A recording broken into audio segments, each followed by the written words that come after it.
Please silence cell phones before we begin. It's the end of February. It's still snowing. So I decided I'd wear my flower power and my springy things, sort of. Try to lighten up the mood. It's only a few weeks before our closing luncheon. Melanie and Debbie are here to collect checks after me. They're right up here in front. We need to have all reservations by March 11th, which is our annual meeting, and at that time we will be voting on the new slate of officers. However, only those present for the meeting vote. The slate will also be sent via email, and we will post it on our website. We have been doing this because of the high cost of mailing. I now have 7 people without emails, and those people will be getting written notices. And since the mail increases every few months, this is going to have to be the way we communicate. I know that if anyone wanted to nominate from the floor, please do not hesitate on March 11th. And I know that we're going to have several nominations at that time. Right? All right. At least 10, I'm sure. I'd like to thank Mary Ann Kenny for the beautiful hydrangea silk bouquet she brought to February 11th meeting. And I'd like to thank Crystal Lavine today for the absolutely amazing things she brought to the display for today's memorial. Thank you, Crystal. At our last meeting, Kathy Kanya had a delightful young woman, very young, and we'd like to wish Emily Spano success in her future endeavors with writing. As she said, she was still continuing to write, and also with her pageant dreams. Dutch is going to read the minutes from the last meeting. Dutch?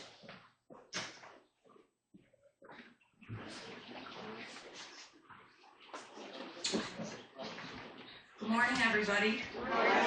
I can't believe it's our last meeting for February, but time flies. So anyway, I have nothing today because my agent went on break last week, and he quit anyway because of my failure to pay him.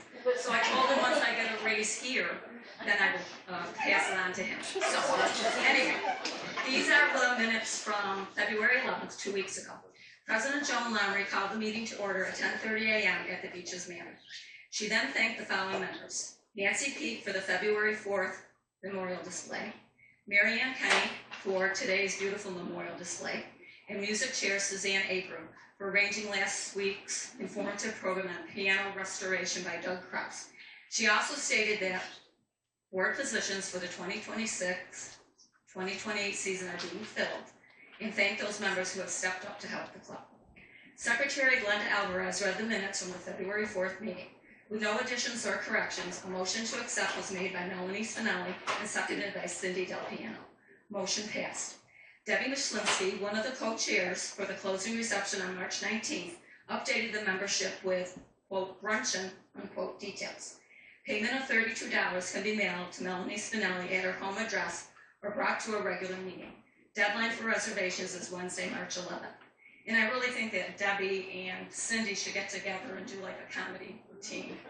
They could be called themselves Knit and Wit. So,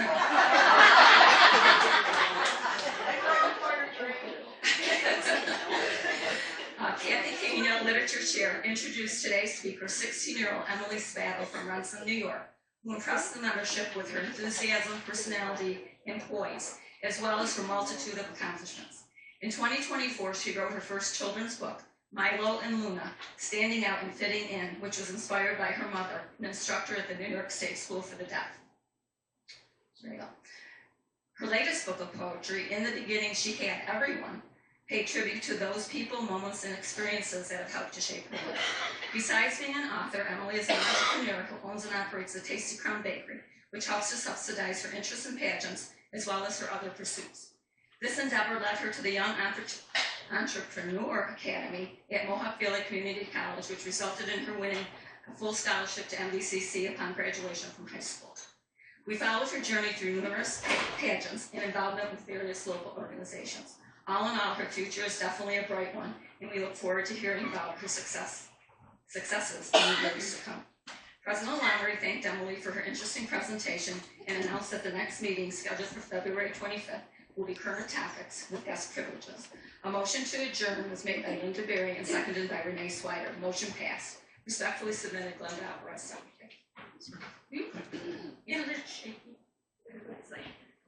Thank you, Dutch. May I have a motion to accept the minutes as read? Linda Berry. Can I have a second? Lorna Diamond. All in favor? Thank you. Motion passes.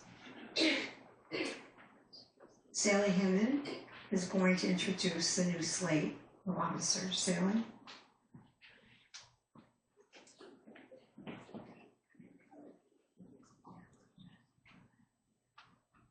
Good morning. I know you've all been dying to hear this. The Wednesday Morning Club Nominating Committee has confirmed that the current First Vice President, Barb Radke, and Second Vice President, Sheila Waters, have both agreed to continue on as President and First Vice President, respectively, for the next 2-year terms. We've also confirmed that Karen Fontana has agreed to succeed Glenda Alvarez as Secretary, and Kathy Kelly only has agreed to succeed Linda Berry as Treasurer for the next 2-year terms. The committee would also like to submit Renee Swider as Second Vice President, Patricia Bates as Assistant Secretary, and Diane Butcher as Assistant Treasurer for the fall 2026 term. The nominating committee consisted of Anna Panowitz, Patricia Trofia, Marianne Ruby, Marian Bartel, and myself. Respectfully submitted, Sally Hinman.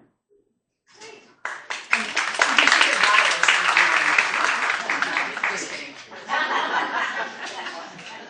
Thank you, Sally, and the committee for all the hard work they did to secure a good slate of officers for the next 2 years. Before Cindy introduces our presenters today, she was a diplomat, an activist, and a UN spokeswoman, and I quote, "Great minds discuss ideas. Average minds discuss events. Small minds discuss people." Eleanor Roosevelt. Cindy? But I'll try.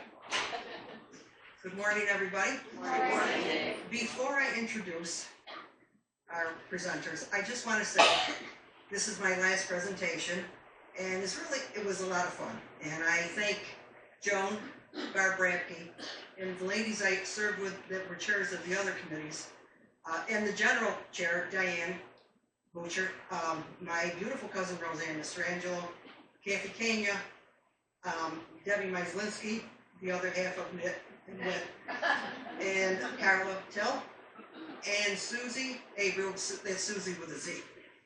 So thank you very much. And if anyone is afraid to do any of these things, it's not that hard. It's not that hard. It's really enjoyable. And I was with a great group of ladies. All right, so having said, let's begin. All right, Trina DeFranco is a resident of the town of Western, where she and her husband Carl, doing the sound today, built their home in 1974. It wasn't until years later when she joined the Daughters of the American Revolution. I can't say it because I was never able to join. That she realized that she had ancestors who were early settlers in Westernville. The theater bug hit her in kindergarten when she played Chicken Little on stage. You may remember her as Wednesday Morning Club drama chair for Susie Devine on stage at Rome Community Theater, on a TV commercial, or playing various historical figures such as Abigail Adams Johnson or Dolly Madison. Trina's family goes back to the 1600s in Massachusetts on her mother's side, as well as the 1600s in Virginia on her father's side. Needless to say, this information ignited her interest in lives of early American settlers. Twyla Edwards. Twyla and her husband, Charles, have been residents of the town of Lee since 1985. She was born in Virginia, loves history and genealogy, and has spent years tracing her roots. Out of curiosity, she has sometimes searched for connections to our past presidents. She shares a connection with Barack Obama on his mother's side through their common ancestor, John Bunch. Did I say that right, Miles? John Bunch III. John Bunch III was listed as a free person of color in the 1705 New Kent County Court records from Virginia. Most of her ancestors trace back through Virginia, but as a proud 40-year resident of New York, she hoped for years to somehow find a connection to her new home state. To her great joy, she recently discovered that one of her ancestors, a sixth great-grandfather, had moved from New York to Virginia after the Revolution. In researching her ancestors, she has paid particular attention to remembering the ladies. She delights in reading old script from the early American court records, and through them, finding the names and hearing the voices of the forgotten women from the past. Now, bear with me for a minute, because you know I'm going to say something. Can you just imagine that this was the dating game way back when, and these are bachelorette number 1, number 2, and they say, and bachelorette number 1, Martha, what are you looking for in a man? And she says, well, someone who has good leadership skills, doesn't like cherry trees, has wooden teeth, looks good on a $1 bill, and can't lie.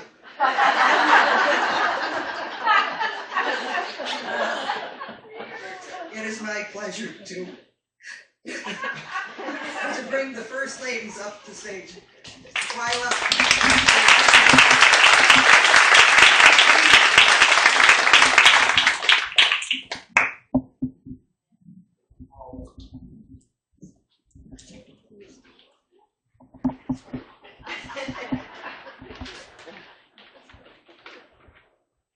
Lady Washington, we have been invited by this distinguished women's group they want to hear some things about our lives in the 18th century and about what it was like to be the wives of the presidents. Yes, their Wednesday Morning Club is over 130 years old, quite a feat. This year, the United States will be celebrating 250 years since the signing of the Declaration of Independence. I remember when that happened. Becoming independent took 8 long years of war. And 5 more years to form a nation. Well, I expect to appreciate our lives. One needs to be familiar with our family and our upbringing. While my father immigrated to the Virginia colony from England in the 1700s, my mother's family came to Virginia in the 1600s. I always try to remember those who first settled the colonies, clearing the land, farming, forming communities. It seems that just staying alive was a challenge. They faced death from childbirth, disease, and hostile natives, but they depended on each other, relied on God and the king. Our values come from them. When I was born, my family lived not far from the great metropolis of Williamsburg, on a modestly prosperous tobacco plantation. A plantation is what we call a single crop farm.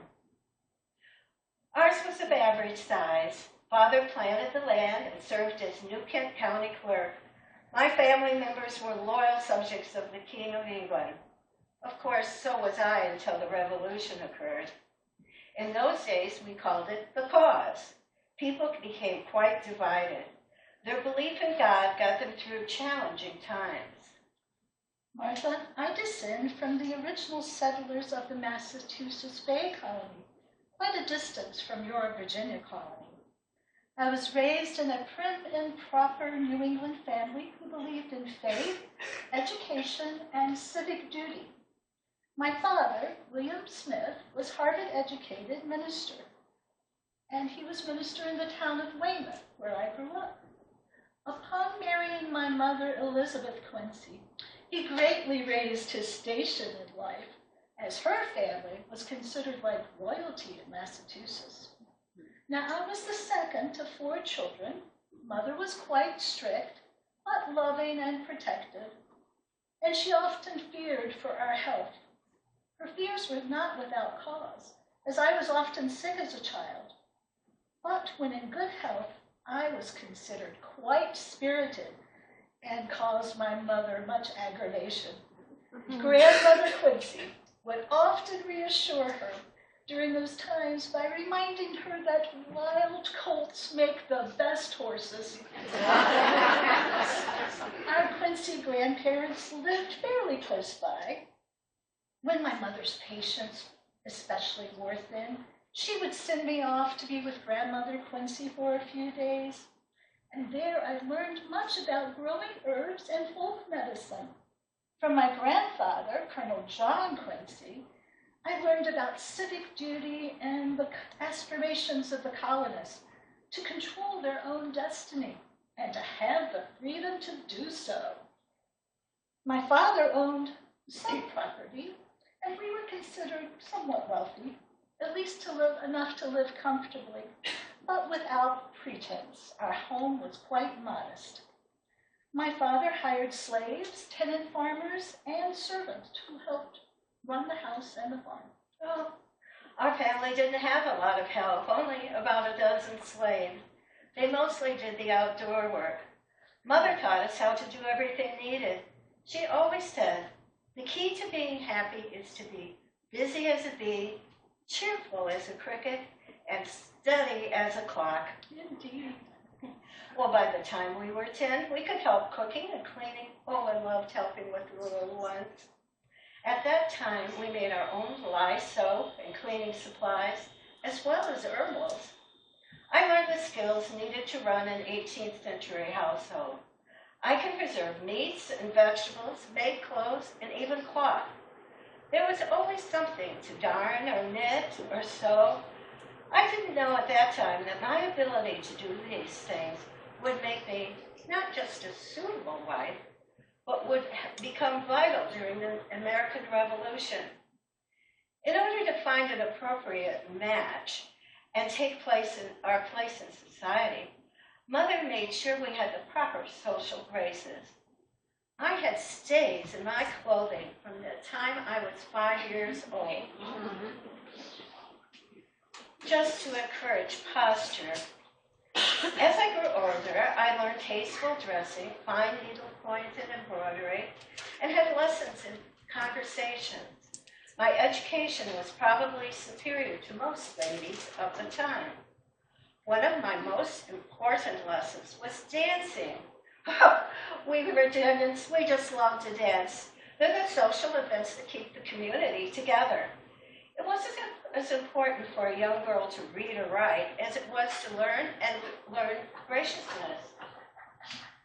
Mother taught me to read, write, and cipher at home. Oh, I love to read, especially poems in the New Testament. We Dandridges were regular churchgoers to the Church of England. As I have always done, every morning, I allowed 1 hour right after breakfast to read the prayer book and the Bible. My faith gave me strength in times of grief, and I've had plenty, and guided me when duty required much. We didn't have a carriage, just a wagon. My favorite childhood activity was horseback riding. I could sit astride a horse when I was at home, just like the boys do. But if we went out in public, I had to ride side saddle. One time, I rode my horse right up my uncle's staircase. Well, my mother and my aunt, they yelled, "Patsy!" That's what they called me then. But Daddy said, "Leave Patsy alone. By heavens, how she can ride." And I could. Oh, Martha, you were as spirited as I was when you were a child. My mother, like yours, considered it her duty to teach her 3 daughters how to read, write, and cipher. But rather unfairly, I thought my brother got to attend public school, while my sisters and I stayed home. I had a great desire for learning, and my father fed my desire with books from his extensive library. Around the time I was 17, he hired tutors to further our education. I believe I recall that you said when you were 17, you got married? Well, before I met George Washington, I married Mr. Daniel Park Custis, a neighbor 20 years older than I was. Oh, the Custis family was prominent, and I had my heart set on him. But since my father couldn't provide a suitable dowry and wasn't as prominent as his family, his father declared me not worthy to marry him. He wouldn't approve the marriage at all, just as he had rejected every other girl that Daniel brought home. Mr. Custis was known to be quite cantankerous, and he proved it so. He vowed to take Daniel, his only lawful son, right out of the will. After a time, I became frustrated with the situation, and, being young and spirited, I called on him at his home in Williamsburg, uninvited. He did agree to walk in the gardens with me, and as we talked, I made a case for my upbringing and what an asset I would be to his family. But I went home thinking that was the end of that. When a couple weeks later, he sent a letter, and to everyone's surprise, he declared that I was the only one suitable for his Daniel, and he kept Daniel in the will. Sadly, he passed shortly before we wed, but Daniel inherited his father's property, 18,000 acres of prime land, 5 plantations, 300 slaves, and he was one of the wealthiest men in the area. We had such a happy life together. Williamsburg had many social events. We entertained, and I was a good partner for him. We had 4 children, although sadly we lost 2 of them. Then, 7 years after marrying him, he took ill and I became a widow. Daniel had not prepared a will. Under Anglican law, I inherited 1/3 of his property, but I took charge of the entire estate, for the 2 children got the other 2/3. I was successfully able to manage that property on myself, as well as many business responsibilities, the plantation, as well as the children. Well, I had quite a few suitors until I met George Washington. And kind of the way that happened was interesting. I was visiting the Chamberlain's home. They're by the river, and I was staying for a few days when Mr. Chamberlain ran into his old friend, Colonel Washington, who was on his way to Williamsburg to meet with the governor. Colonel Washington said he was in a hurry and he couldn't stop for dinner, so he would have to be moving on. When Mr. Chamberlain mentioned that a certain lovely, wealthy young widow was to be his guest, he changed his mind. At dinner, we enjoyed each other's company so much that he remained into the next day. We met a couple of weeks later and started making future plans. The following January, we were married.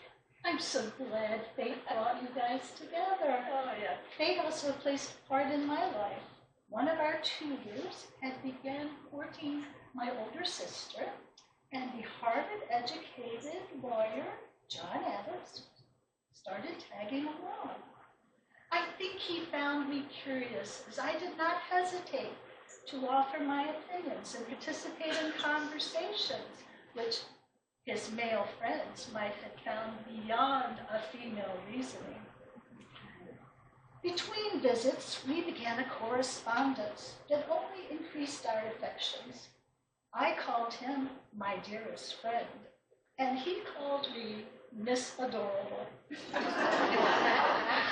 my parents found John intelligent, they considered his manner brash and unrefined. But perhaps most importantly, we were suspect of his chances for a prosperous future. I remained stubborn in my feelings for John, and we were soon betrothed. The wedding was at my parents' house. That was the custom of the day, and my father officiated, of course. I was just shy of 20, and John was 28. We established our home several miles away in Braintree, living next door to his recently widowed mother. We had 5 children by the time I was 26, but sadly, we lost a daughter. Oh, I'm so sorry. I know how that feels. Although we had no children of our own, George took custody of my 2 children, and oh, we both loved them so. They were wonderful. We always delighted in having young people around the house. As was the law of the land, all of my property and goods came under George's control. He took ownership and responsibility over all aspects, including the land, slaves, finance, and children, as one would expect. To my good fortune, he was a loving and indulgent husband. At his preference, we moved to his more modest home called Mount Vernon. It overlooked the river. The colonel was pleased to leave the military and concentrate on our plantations and family. We enjoyed furnishing and adding to the house as best we could, in the best of style. I took much pleasure myself in managing the household, our family, and entertaining. We enjoyed almost 20 years of married life before the revolution. 20 years? How I envy you, Martha. It seemed like the time I had after my wedding, John and I were always separated. We were never together, it seemed like, with our growing family. He was always traveling, and I learned quickly how to manage the household, the farm, and the finances on my own. Sometimes we were apart for so long, I felt like a widow. But I considered our extensive separations as my sacrifice in the cause for independence, and I was all for that independence. Well, we all sacrificed in different ways, Abigail, for our independence. When the unrest got underway, some thought I was a loyalist. However, my heart was with my husband's belief. I was in strong support of the glorious cause. George explains the problem was not just the taxes. The concern was taxation without representation. George was right, as he always was. This was his domain, not mine. Colonel Washington was appointed Commander-in-Chief of the Continental Armies, nominated by your husband, and he left to serve with his men. For all of us, the decade ahead would be very challenging. Indeed, there were many challenges to come. As John's new law business increased, he established an office in Boston, and we soon joined him there. This was after the Battle of Concord and Lexington, and there were British soldiers everywhere. The political unrest and the constant concerns about disease kept us all on edge. Soon he left for the Second Continental Congress, and just in time, the children and I returned to Braintree for our safety. The British began their attack on Boston. We could see the fire, the smoke, and hear the cannons firing upon the colonists, my friends. We lost a great many in the battle for Bunker Hill and took care of the sick and the wounded who made their way to Braintree. Many families fled Boston, and we were able to house many of them on the farm. At one time, we even had militia living in our attic. We melted down our pewter housewares for bullets to further assist the Continentals gathering under General Washington. John had warned us that war was imminent, and now it was upon us. It may not have been the case in Virginia, Martha, but in New England, about a third of the colonists were still loyal to King George. Others didn't care either way, and some just switched sides depending on whoever they thought was going to win. The rest were like John and I. We were praying for independence. While this might interest you, Martha. While John was in Philadelphia, I surprisingly received a political appointment of my own. The General Court of the Massachusetts Colony appointed me to a committee of women. We were tasked with questioning the women who were considered loyal to the crown. It gave me the opportunity to use my voice to persuade these women, and hopefully their husbands, to the cause for independence. John was amused by this appointment, but he was glad for it, and he jokingly wrote that, like he, I was a politician as well. Speaking with so many women reinforced my belief that women needed more education and legal protections. I wrote to John asking him to remember the ladies when writing the new codes of laws. I did not think that women should be considered the property of their husbands or lose their own personal property upon marriage. I know English common law gave husbands total control, but I hoped for a more equitable and just society in our future government. I reminded John that all men would be tyrants, if they could. Well, I know what you're talking about Boston. I was there in Cambridge for the siege of Boston, and the revolution was such a frightening time, not knowing what would happen with the property and lives of loved ones at risk. One time, when George was with the Continental, he heard the British were on the way to capture me and take me as a hostage, and they were going to burn down our home. My husband sent George Mason to bring me into hiding. I said, absolutely not. No, I will not desert my post, and I stayed. However, once we saw the British out in the harbor on the boat, I did leave for one night, but I was back the next day, and they were gone, fortunately. During the Revolution, I did keep busy as a bee. The soldiers would set up their winter camps and wait for the harsh weather to pass before continuing to fight. I wanted to join them, but George was concerned about safety, and the conditions of getting there were pretty rough too. Then, after thinking about it, he said, well, I think she might as well should do what she wants anyway. I did that for every encampment for the remainder of the war. It became the colonel's habit to send an aide-de-camp to escort me at the closing of each campaign. I was not alone, but was joined by a number of wives who followed my example. We worked together to provide what comforts we could.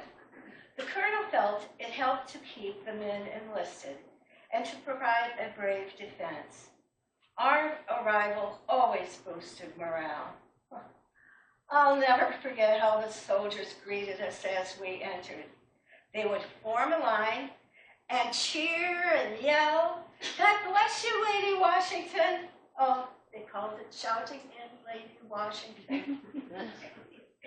Settling into an encampment became a regular thing. It was heartbreaking to see what the soldiers endured. The cold winter at Valley Forge was particularly difficult. Oh, how the poor boys suffered. And we lost many. There was not enough food, clothing, or medicine. Yes, some were in barefoot feet in the snow, as you may have heard. Wearing my little red cape and carrying a basket of medicine, I would go every morning to tend the sick, listen to the stories, and share a moment. I brought my little prayer book with me, and we prayed together. As best I could, I would bring food and clothing that the ladies prepared during the spring and summer while the soldiers were off fighting. At camp and at home, ladies would form sewing circles, mend shirts, and prepare food. I'd have 16 spinning wheels going at Mount Vernon. I'm privileged to say it was my fortune to hear the very first cannon at the opening and the last at the closing of all of the campaigns of the Revolutionary War. I'm so honored that they call me Lady Washington, the soldier's best friend. We all suffered from the many shortages during the war. But one of the things we missed the most in Massachusetts, Martha, was pins. How were we to secure our gowns and petticoats without pins?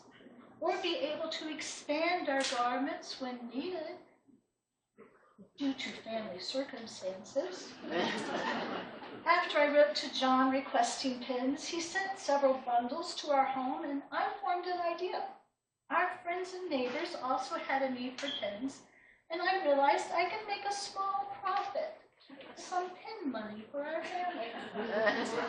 Later, when John was sent to France, I persuaded him to send lace, fans, and other luxury goods for our growing small business. He sent many shipments, but only about a third of them made it to our home. The rest were sunk in the ocean or stolen somewhere along the way. But even with those losses, I was still making a profit. And with that money and the help of my uncle, I began to invest in land and securities. Eventually, when John realized how well our business was doing, he arranged for me to write to the merchants in Paris and Amsterdam directly, without his help. John and I were separated for 5 long years while he was abroad. He finally reached a tipping point and begged me to join him. But I was afraid of the journey. But eventually my daughter and I sailed from Boston in the summer of 1784. John met us for a brief stay in London before we departed for Paris. But long before I could see Paris, I could smell it. Fortunately, our residence was outside of the city. The house itself was very grand. It took me months to visit all 50 rooms. Every wall seemed to be paneled with glass doors, and one could not turn themselves around in a room without being multiplied repeatedly. I delighted in the company of Mr. Jefferson and Mr. Franklin at social events, but became especially fond of Lafayette and his wife. I knew that my plain clothes from Massachusetts were not acceptable, and that a little bit of what you might call frippery would be necessary towards looking my best as a diplomat's wife.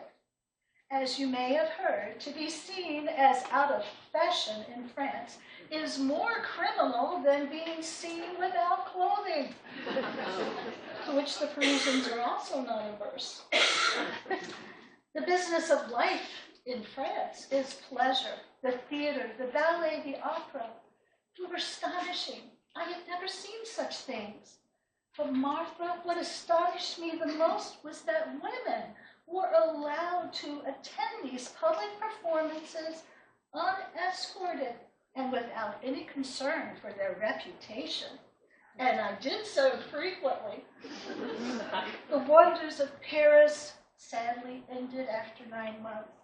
John was appointed minister to England, and I soon set about adjusting to the hustle and bustle of London. Once, while John was busy with his duties, I went off to Westminster Abbey to attend a performance of The Messiah. You may have heard it. It's by Handel. Oh, yes.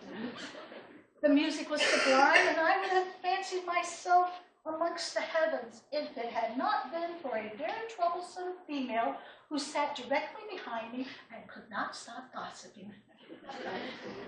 We had met the King and Queen of France, and now we prepared, to my dismay, to meet the royals in England.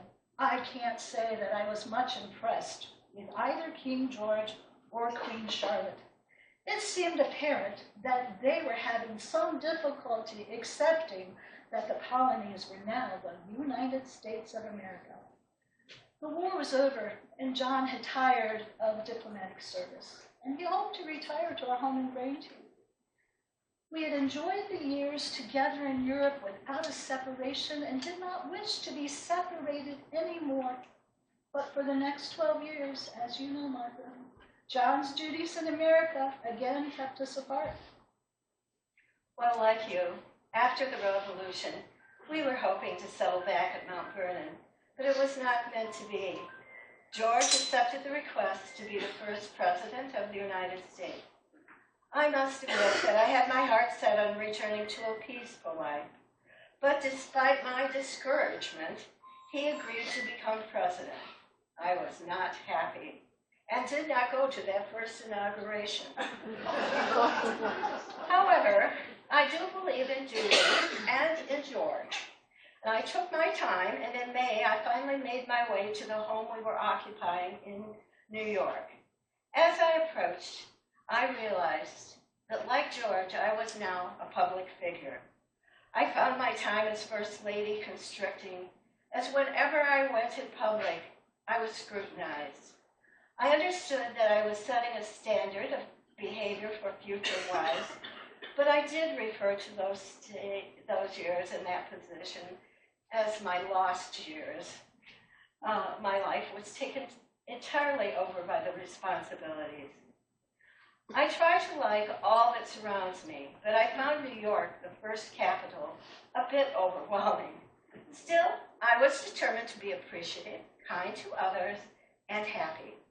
Martha, I loved New York. We rented a beautiful 3-story home with a view of the Hudson, and my son and my daughter and their families lived close by, and we could visit quite frequently. But best of all, Martha, we were able to make our acquaintance and become dear friends. Well, I did like living in Philadelphia a bit more to my liking when the capital moved there. Oh, I did enjoy shopping, going to the theater, and bringing the grandchildren places.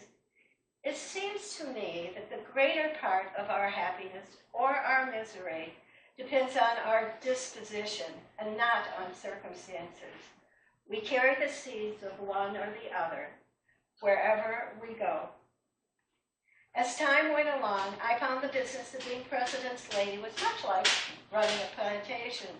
I planned the weekly visits, taking into consideration the needs of all, those who wished to be more formal and those who just wanted to stop by and see the President and his lady.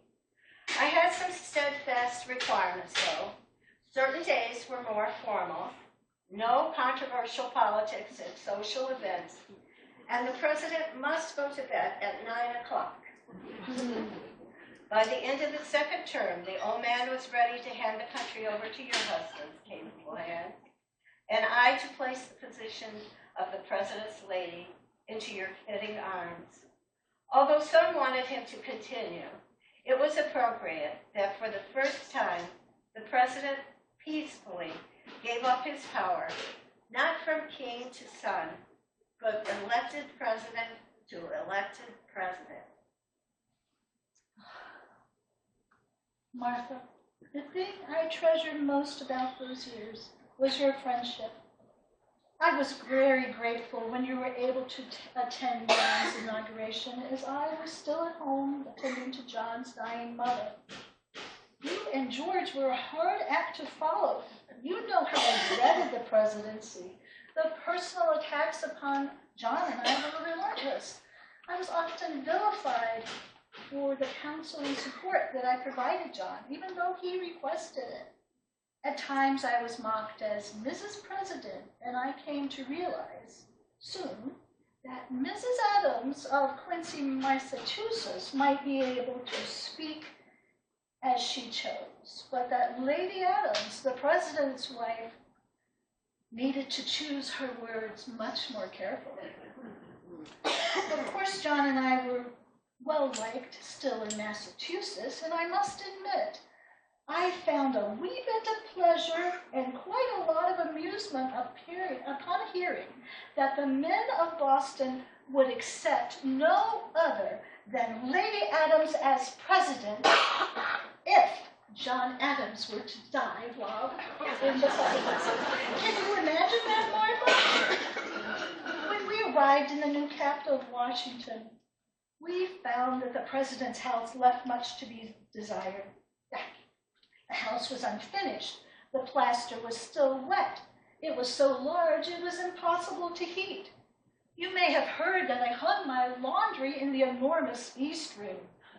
I received so many callers, sometimes as many as 60 a day, and planning events, managing the servants, caring for our family, and dealing with the construction. It was quite overwhelming at times.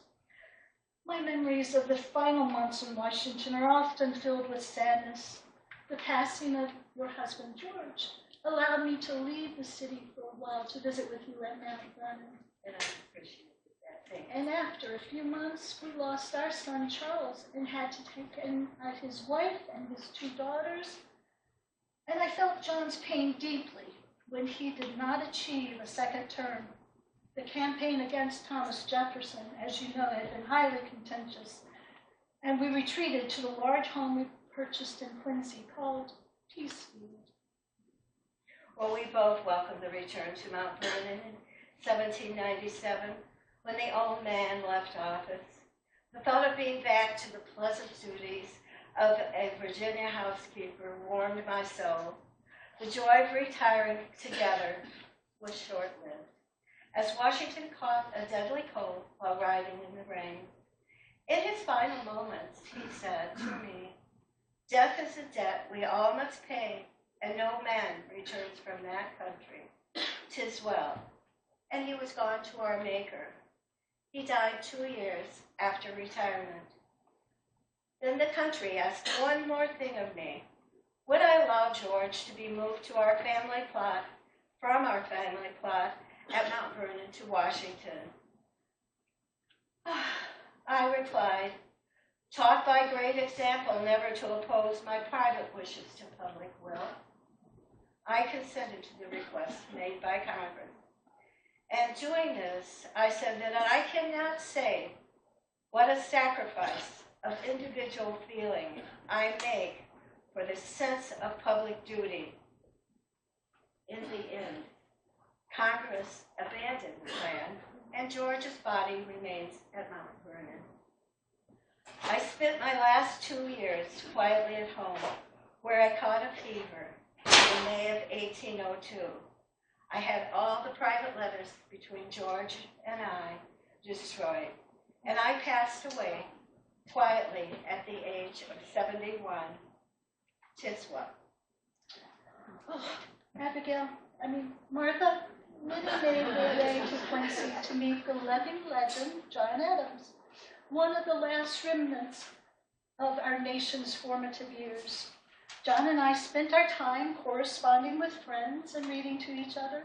I believe we even wrote to a man who lived near here. He was a reverend at the Unitarian Church in Barneville. Anybody know him? Francis Adrian Vanderkamp. We enjoyed caring for the farm and reminiscing with those who stopped by to sit on the porch and enjoy the fragrance from my white roses. You know, I brought that white rose bush back from England, and I hear it has bloomed every year since.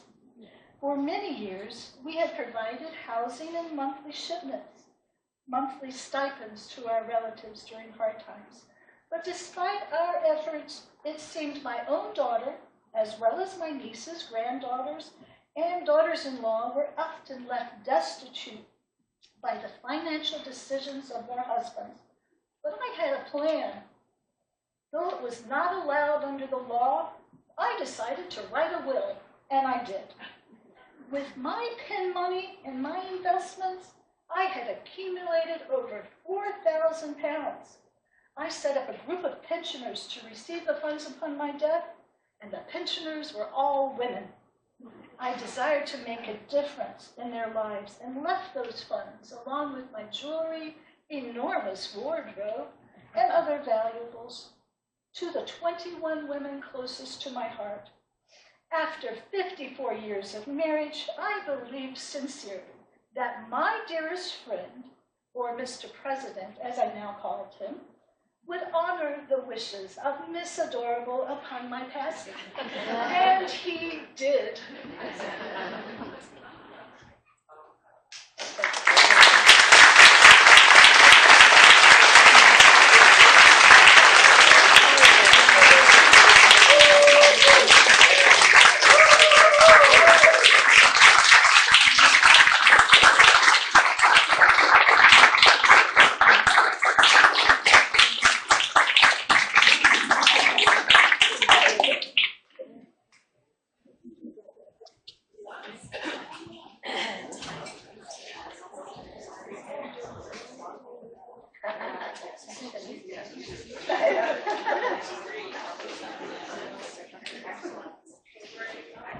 Does anyone have questions? That was quite a history lesson. Next, we're at number 2. If you have a question, raise your hand and I'll bring a mic so everybody can hear and you don't have to shout.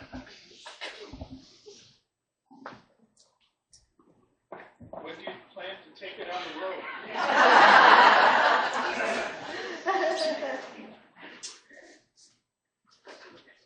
Thanks, that's a nice compliment. Anybody? Thank you. Who was the author? We both were, yeah.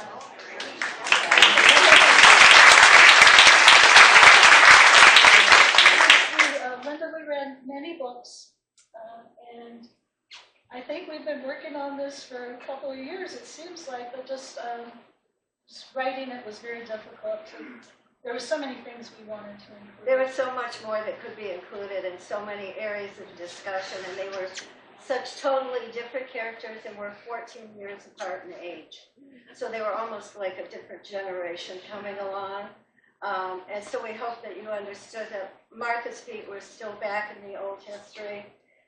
She wasn't fighting anything. She would give her property over. She would have slaves. She would have women's rights.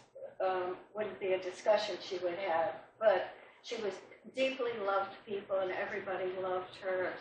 And it was, most of her information is gathered from letters of people who have visited her, whereas the Adams have a lot of writings that you can read, about them and everything. Martha's information was a little more deeply hidden. A lot of the men who were in the encampments afterwards would tell stories, and those would be written down and passed on. There was a letter. There were letters like when Abigail came to visit her, she would tell somebody else about it, and that person would write a letter. So that's how we got to know Martha. I think I read, I might have the number wrong, but John and Abigail wrote over 1,000. I think it was close to 1,800 letters just between the two of them.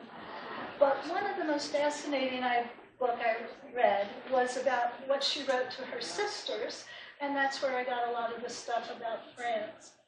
And, I had just known that basically she did the pins from the musical 70s, 76, and I remembered the ladies. But I was really surprised to find that she was revolutionary for her time. I hope you got that from her. She felt like that money was her money, and it was. And she did with it what she wanted to. Have you thought of bringing this into the high school for the American history? We've classes? thought of presenting it to children. We've discussed presenting it to children. I had to edit it a little bit. It just seems a little involved, I think, high school.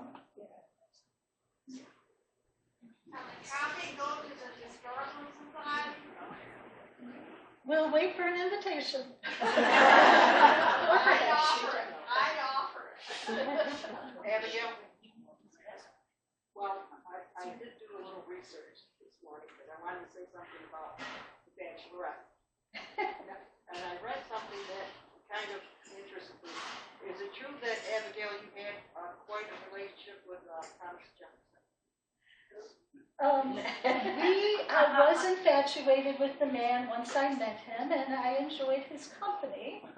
But, that now that you brought that up, while John was overseas, but with his approval, I kept up somewhat of a risque correspondence with John Lovell, who was also a representative from Massachusetts. But my reasoning was, how was I going to get information about John? He didn't write very often, but John Lovell, who was in Congress, knew what was going on. And I did not like hearing that John was interested in those French ladies. And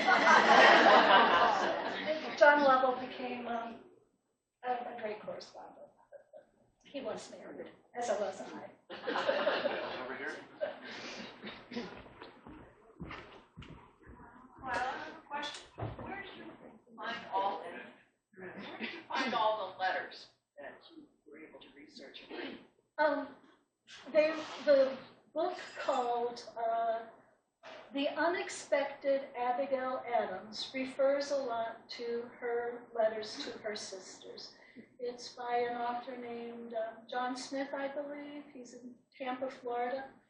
And I found that book to be the most helpful in referring to her letters to her sisters and other people other than John. She also gave me, we've been sharing books, a book about the descent of the Adams family. As I mentioned, they were not exactly proud of their children, except John Quincy. And some of the other children considered him to be the most favored. They had, do you want to know the dirt? I mentioned that the wives were left destitute and the daughter-in-laws, and often that was because their husbands were alcoholic and sometimes abandoned them for years at a time. Based on all the research you've done, have you considered presenting this at the Mohawk Valley Institute for Learning and Retirement? We'll add that to the list. At MVCC Rome campus? Yes, you know, it is America's 250, and we would like to share. We would like to share, so we are considering any offers that we will consider any offers that come about. Some of the information we got also was from, when you read the wills, it really tells you a lot what they were thinking. Martha really loved family and children, and she made sure in her will that all of her brothers and sisters who had passed away, that their children had money to go to school or for a dowry. And the reason she could write a will legally is that her husband was already deceased, right, whereas mine was not. So it was considered everything to be his property. Martha just accepted things the way they were, and she was very busy as a bee doing everything. I mean, that little saying really is the epitome of Martha. She was always cheerful, always bringing everybody up, and consistent with it all. I think I'll mention one more thing since this is Black History Month. And I mentioned that Abigail's father owned slaves. He did free them upon his death, but in 1783, I believe, Massachusetts was also freeing the slaves. Now what happened was Abigail hired them to work on her farm, so to not leave them destitute. And while she was abroad all those years, her servant Phoebe and her husband Abdi, she allowed them to live in her own house and take care of the farm. And she did hear from one of her sisters, who was kind of tattletelling, that Phoebe was letting free men of color live in her house as well. She was taking them in. And when Abigail wasn't too scandalized by that. And when she got home, she offered them a job and let them continue to live on the farm. Another revolutionary idea. And Martha just continued within the confines of society as it was. Personally, as I studied it and as we looked at it, it seemed that she wasn't ever questioning things. She just went forward with them as they were. Not that she wasn't doing wonderful things, and I just respect her so much for what she did do. But that was an area that she didn't enter into, as she didn't enter into women's rights or anything else. And I don't know if that was just a reflection of she was very Southern in her background, but also the 14 years difference, and just who she was as a person who was going to do her duty as it was. We thought you'd actually ask some of those questions. I have a question. Have you ladies seen Ken Burns' American Revolution on PBS? Oh gosh. I admit I have not. Well, I suggest you do because he refers to you quite often, as a matter of fact. Also to you, Mr. Washington. Thank you. Not as often as Mrs. Adams. And he's marvelous in what he says about you. And Mrs. Adams, you are often seen at the desk writing. And you are Yeah, she wrote to clear her mind. It was her release daily troubles.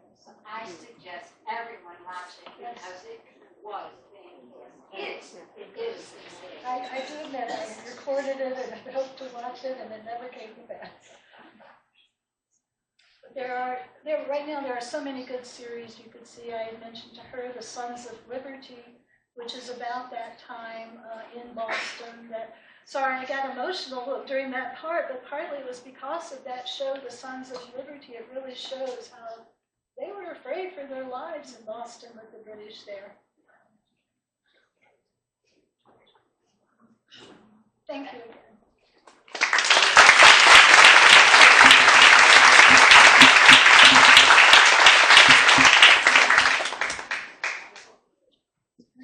Thank you both. That was wonderful. And if you didn't hear Debbie, she was talking about the American Revolution that's on PBS. If you wanted to watch, mentioned a lot about Abigail. Eleanor Roosevelt, whom I quoted earlier, also liked to be a little bit humorous. I had just one other quote. A woman is like a tea bag. You can't tell how strong she is until you put her in hot water.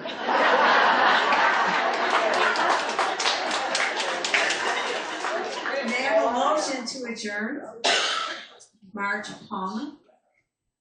Second, Roseanne Strangelo. All in favor?